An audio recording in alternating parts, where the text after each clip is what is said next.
I first met Bill Phillips about 11 years ago. I was a brand new graduate student at the University of Wisconsin, and Bill had come to Madison to give a talk. And in those days, using lasers to make atoms cold was really big news. And in the atomic physics world, it was almost a revolution. Everybody thought they knew how you could use light to cool down atoms, as all of you former and present Physical Science 100 students know. Motion is defined as temperature, as heat. And if you make an atom slow down, then you make it cold. Well, if you shine light onto an atom, it will bounce off and give the atom a tiny push. And if you push your atom in exactly the right way, you can slow it down, and you can almost bring it to rest. Well, that was the half of the story. Bill's work actually showed that the ideas behind laser cooling were much more subtle, and the results were much more dramatic than anybody had really ever expected. And you're all invited to hear the rest of that story tonight at 7:30 in the JSB auditorium. Well, Bill Phillips will be doing liquid nitrogen and fire and smoke and men being chopped in half and women fainting and children crying and... Or maybe not, but it will be a free date. So you're all invited to come at 7:30 in the JSB auditorium. Yeah.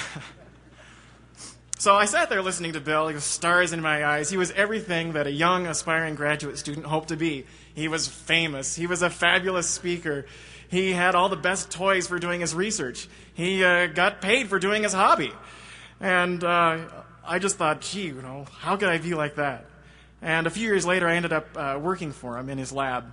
And I learned that Bill was all of these things, of course, and more. Bill was born in Wilkes-Barre, Pennsylvania. He attended college at Juniata College, which is a small religious school. He earned his PhD from the MIT and received the Weizmann Fellowship there for postdoctoral studies and stayed for 2 more years. He eventually moved to the National Bureau of Standards, where he's been ever since.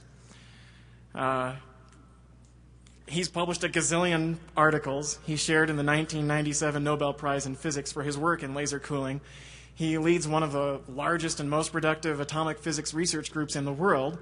He's a member of the National Academy of Science and, fill in the blank, blank, blank. But I don't think that Bill really cares about any of it.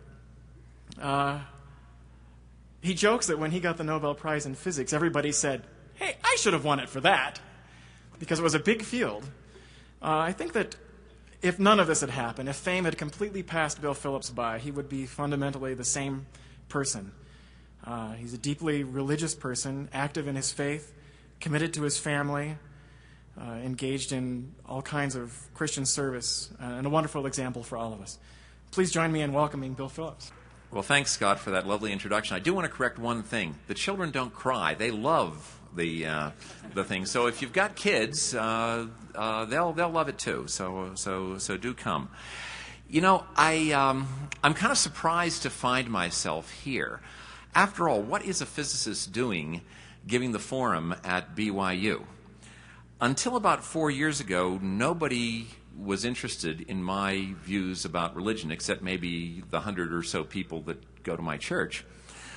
Fewer still were interested in my views about science and religion.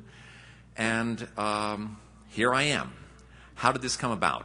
Well, a little more than 4 years ago, I was attending a meeting in Long Beach, California, and in the middle of the night, I got a call from Stockholm. And later that morning, they held a press conference to note the event. And I got a little clip of that press conference, and it'll show you how it all got started.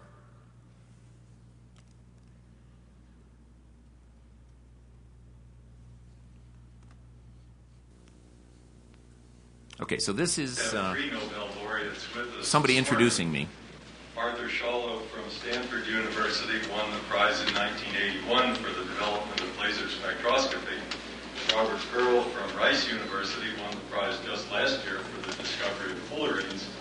And here directly on my left is this year's victim, William D. Phillips from the National Institutes of Standard and Technology, who won the prize for the development of methods to cool and trap atoms using laser light.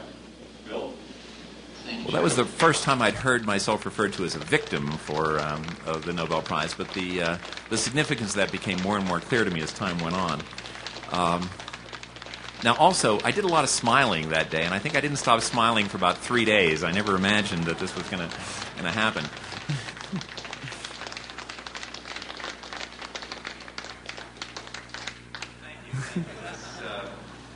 This is really incredible for me. I never imagined that this was going to happen. It's just such an indescribable thrill for me to be able to join the company of people like Bart and Rob. It's hard to know what to say. Well, one of the things I want to do is to thank a lot of people.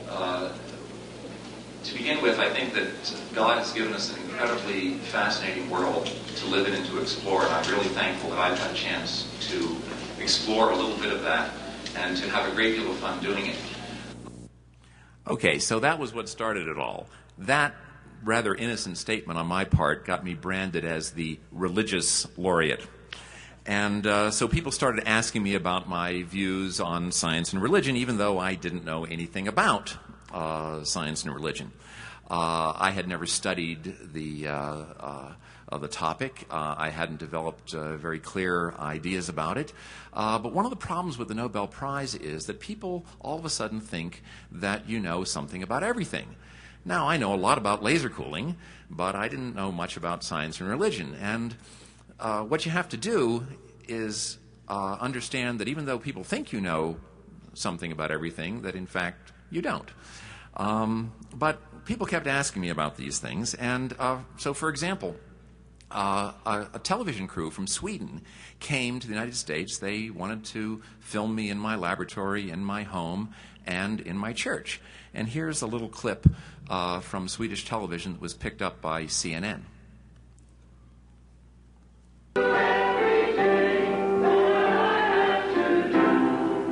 The religious faith that Bill Phillips celebrates at his church is also part of his scientific work. Choir practice. I believe that God has given us a natural world that is full of wonder and full of exciting possibilities to explore. And I really believe that God rejoices with us when we discover something new about the world He's created. And I believe He created such an interesting world so that we could have fun. Well, in Sweden, the Nobel Prizes are a kind of a mixture of the Academy Awards and the Super Bowl. In other words, it's a really big deal. So they have these interviews with all of the Nobel laureates. They're showing them on television weeks before. It's like up close and personal with the Nobel laureates. So continuing to the day of the ceremonies, which are televised live all throughout the country, the ceremony, the banquet, the ball afterwards, just before the ceremony, the Swedish television ran a clip from the same time. So it's a little different what Swedish television decided to show as compared to CNN. Now, if any of you speak Swedish, maybe you can tell me what this guy is saying. Bill Phillips, That part I can understand. Han älskar ju sina linser och med dem så fokuserar han också sina laserstrålar.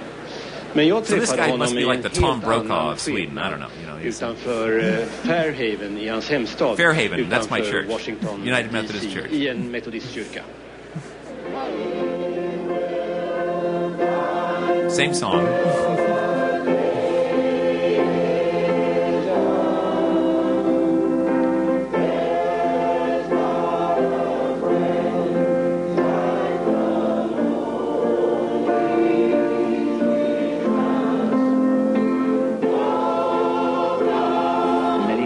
Said that Sunday morning is the most segregated time of the week in the United States. That where blacks and whites often are together in the workplace and in other places. That in houses of worship, that very often we don't have blacks and whites together. So our church is very special in that way. And the history of the joining of these three churches. More out of necessity, I think, because of the fact that they were too small to survive on their own, but has given us a great blessing to join together people from different backgrounds from different ethnic and cultural backgrounds in this one church.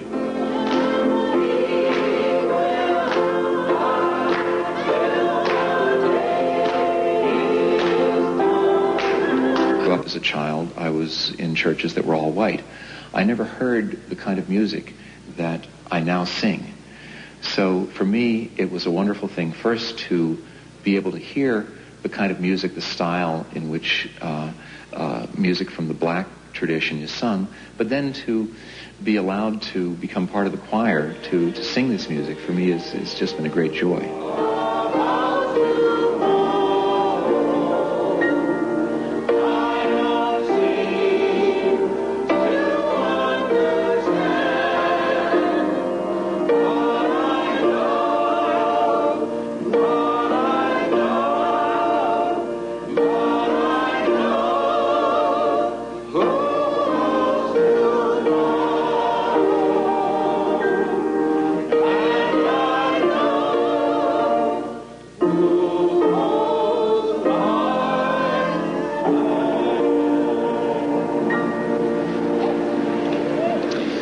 That's one of my all-time favorites. Anyway, so after this, there's the ceremony. Well, I'm not going to bore you with this, but, you know, there's 1,800 people in the concert hall in Sweden. They've got a full concert orchestra. Well, anyway, let me just show you some the most important thing is that when the laureates march in, the physicists come in first, because physics is the most important thing. It's because Nobel mentioned physics in his will first, so the physics is always first. So here come the physicists. I'm the third one in line. Well, anyway, so there was... oops, that was the wrong way. Okay, there we go. So after that, chemistry... okay, so, you know, we have to get up and go and... I was so nervous. I was so glad. Ask you to step forward. Alphabetical order. That meant Chu went first, which was a good thing because I was so nervous. I wanted to you know, get a chance to see how everybody else did it. So, well, anyway, let's... Okay, so you get the prize, you bow to the king, you bow to the academy, you bow to the audience. Claude Cohen-Tanucci from France seemed to just have that European savoir-faire. He knew just what to do. I was just so nervous. I was afraid I was going to drop the stuff on the king's toe, you know? It was, I just, extra bows, make sure I didn't forget anybody. You know, there's my family, my sister, my sister-in-law, my daughters, my wife. It was a really incredible thing. Remember, they've got a concert orchestra there. They got a world-class soprano. So they're gonna. It was everything. Afterwards, there's a banquet. We're gonna see a little bit of that. Okay, so there's a banquet, a procession. Okay, the king comes in, the queen. I'm right behind the princesses. These are two princesses, and now the woman in the orange dress is my partner. She's the Speaker of the Parliament. So the physicists come in like right behind the royalty.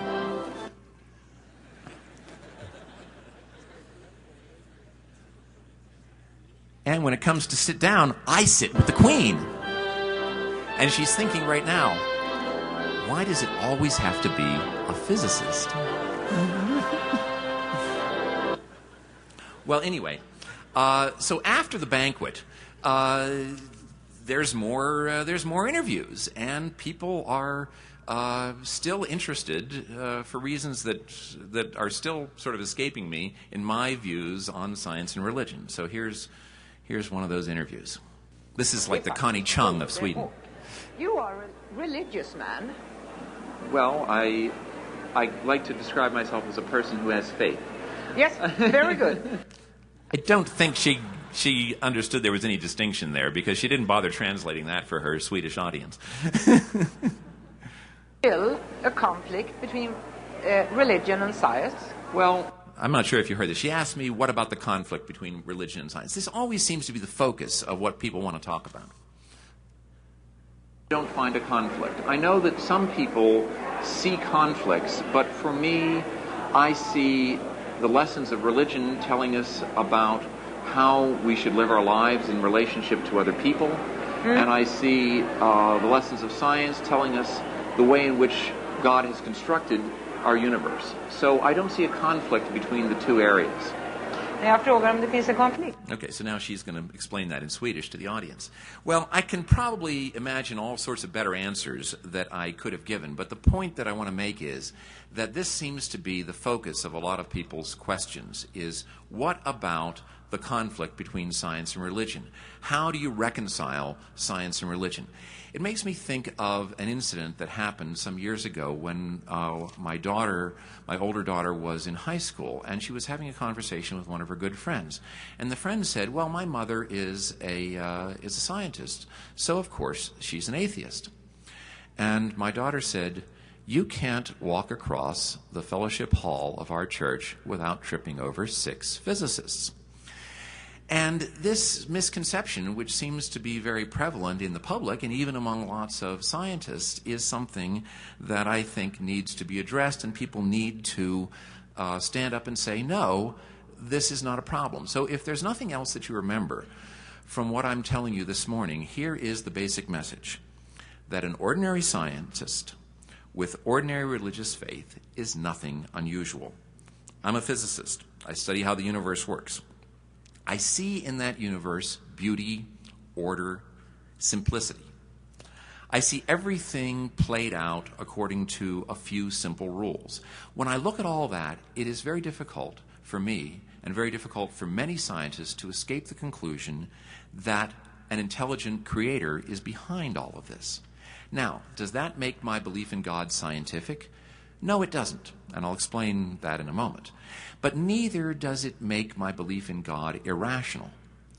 My belief in God is completely consistent with, I believe, everything that I know about science. But it's not based on science. Why do I say that? Scientific statements are falsifiable.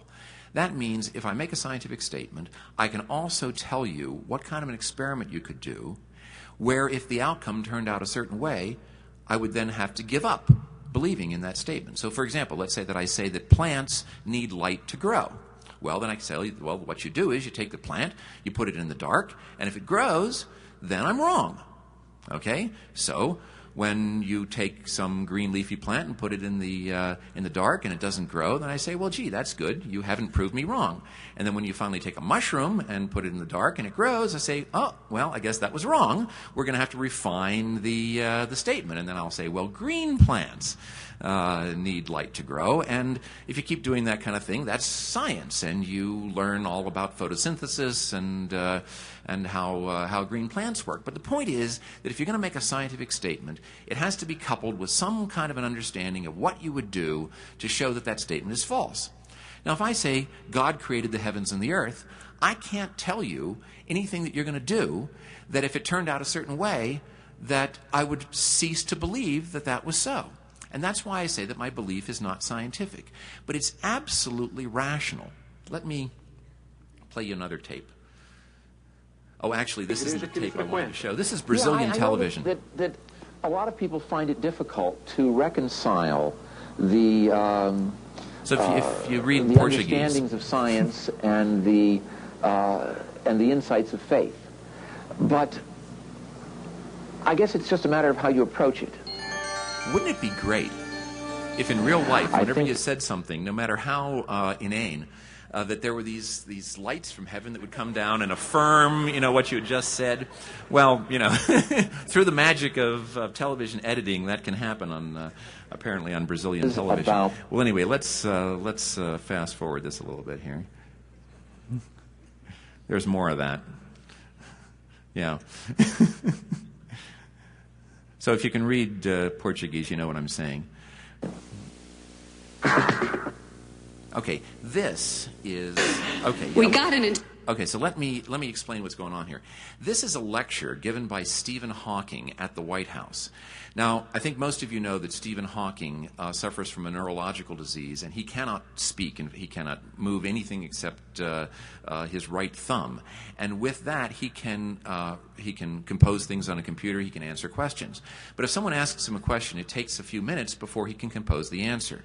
And so, in order to avoid having any dead time on television, they planted a few scientists in the audience to answer questions that had been sent in by students beforehand. So this is me responding to one of those questions. University of Maryland student Daniel Manilow, which I'd like to direct to Dr. William Phillips, 1997 Nobel laureate in physics. Dr. Phillips, why does the universe obey any laws at all? Well, that's a really good question, and I really wish I had a really good answer for it. It's the kind of question that has intrigued and vexed scientists and, I suppose, philosophers and theologians for a long time. It's really quite remarkable. All of the wonderful things Professor Hawking talked about can actually be described in a very small number of relatively simple equations and then a lot of complicated mathematics. Why is it that the universe is so simple? Why is it that it follows mathematical laws?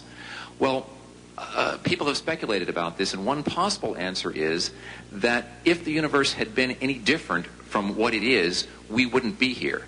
That is, if the laws of the universe hadn't been what they are, or if there were no laws at all, it would have been impossible for life to have evolved. It would have been impossible for us to have evolved to the point that we could ask that question. So that's sometimes called the anthropic principle, not perhaps to put too much emphasis on people, but it probably applies to amoebas as well, that they wouldn't have been able to evolve either. On the other hand, there is another answer which isn't actually that far from that answer, and if you're a person with religious faith, as I am, you could answer that the reason we have a universe that follows laws is because God decided to make the universe in that way, because God wanted us to develop the way we have and to evolve in the way that we have, and that this is of course a philosophical and theological answer, and it has more to do with one's faith than one's scientific conclusions, but it's an answer that I like very much and that I don't find very different from the first one. This idea about the anthropic principle is an illustration of how completely rational a belief in God is. The odds against having the universe that we have are absolutely astronomical, and most of the other universes that one could imagine, and there's no reason to believe that the universe couldn't have been different. Most of the other universes one could imagine would never have even produced planets, let alone life. So why is it that we live in a universe that seems so remarkably fine-tuned for the development of life? If the amount of matter in the universe had been different by some incredibly tiny fraction, then stars never would have formed, and then planets would never have formed, and we never would have come into being. So why is it that we live in such a universe that seems so remarkably fine-tuned for life? Well, one answer is, well, what do you expect? Here we are. Of course we have to be in a universe like that. But that's not a very satisfying answer. And a lot of people have come to the conclusion that a good answer to this is because God wanted it to be that way. Now, other people have come to different conclusions, and they've presented possible alternatives, that there are a gazillion other universes that are all doing something else and don't have any life in them, and we have no communication with those universes. Well, that appeals to some people, but it's an idea that's completely without any support scientifically. It's just an alternative idea. And so a lot of people, a lot of scientists, have decided that it makes perfect sense to believe in God. And many have come to the opposite conclusion. And some of these scientists have taken this orderliness of the universe, its design as a place that is suitable for life, its simplicity and its regularity as a kind of definition of God. God as a sort of cosmic intelligence. Sometimes people call this Einstein's God. Einstein affirmed a belief in a creative intelligence, but without personality and without will. Well, I believe in an intelligent creator, but I also believe in a personal God. A God who wants a personal relationship with each one of us. A God who infuses our lives with joy. A God who wants good things for us and who wants us to love one another as he loves us. Why do I believe that? Where is the evidence? And the answer is, this is not a scientific belief. It's faith. What does the book of Hebrews say about faith? Faith is the substance of things hoped for, the evidence of things not seen. That's the kind of evidence that I have for that kind of a belief in God. Faith is a way of knowing that is different from the way of science. The great physicist Freeman Dyson has said that science and religion look through different windows at the same reality.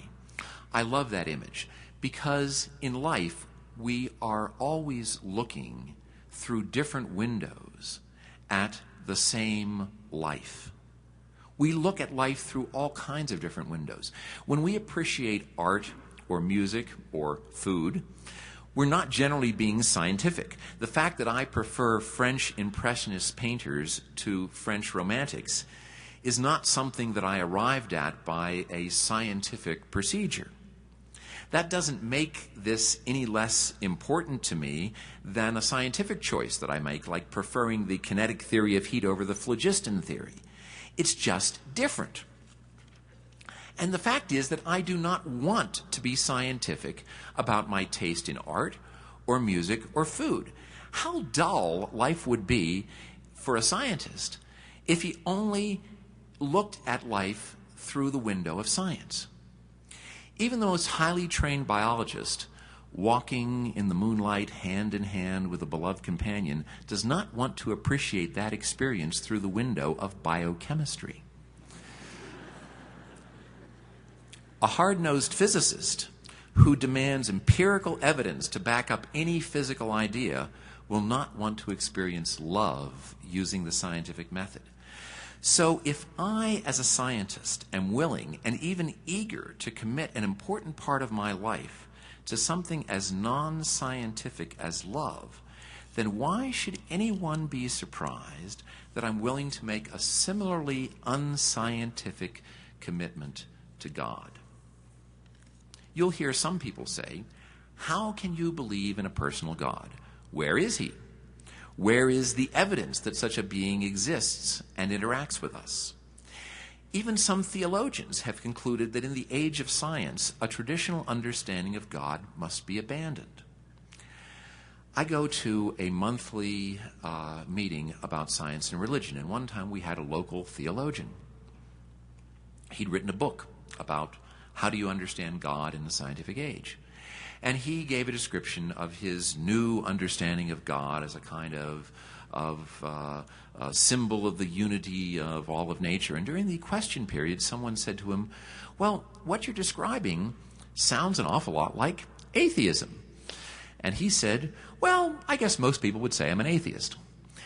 Now, consider the irony of this.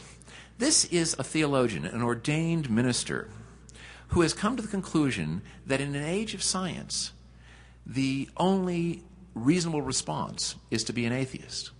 And I'm standing before you, a scientist, telling you nonsense. To insist on applying scientific methods for religious questions is just as inappropriate as trying to use religious scripture as scientific text. Some of the same scientists who point out, as they should, that the Bible is not a science book, fail to recognize that it is just as inappropriate to demand scientific methods of religion.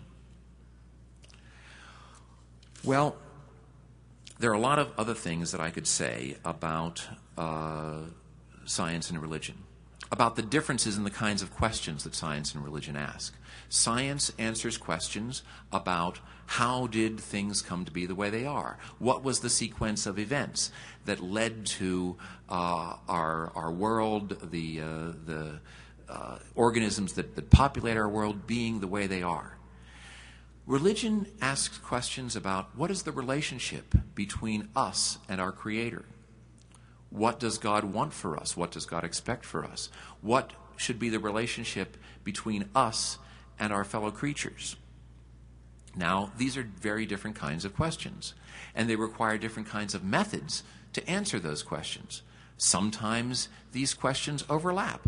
I believe that the Bible teaches us that all of us are brothers and sisters. Science tells us that our DNA is all the same. That if we look in any human population, that we will find within that isolated human population 80% of all the genetic diversity that exists throughout the whole human family. Well, if that isn't evidence of the fact that we are all brothers and sisters, I don't know what is. So here is an instance where science reinforces the insights that have been given to us by religion. But by and large, science and religion are addressing different kinds of questions, and they're using different kinds of methods. But even the methods are sometimes not all that different. I was brought up in the Methodist Church, and I was taught that we are to have as the foundation of our religious understanding 4 pillars, sometimes called the Methodist quadrilateral: Scripture, tradition, reason, and experience. Now, if you think about that, that's really not that much different from science.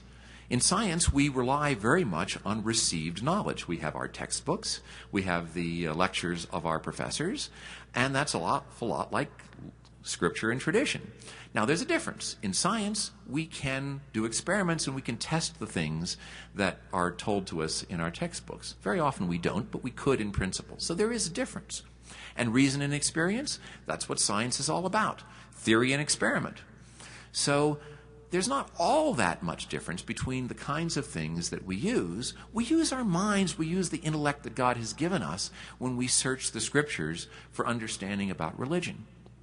And so these areas, while they are certainly different, are not completely separate. I could also talk about how important the study of religion is, to me in particular. And this may surprise you to say that when it comes to science and religion, I don't really think it's that important a topic. I don't expect when I have to face judgment that anybody's going to be asking me about my views on science and religion. I mean, after all, what does the prophet Micah say? What does the Lord require of you? But to do justice, to love mercy, and to walk humbly with your God. So here's the message that I've got for you today.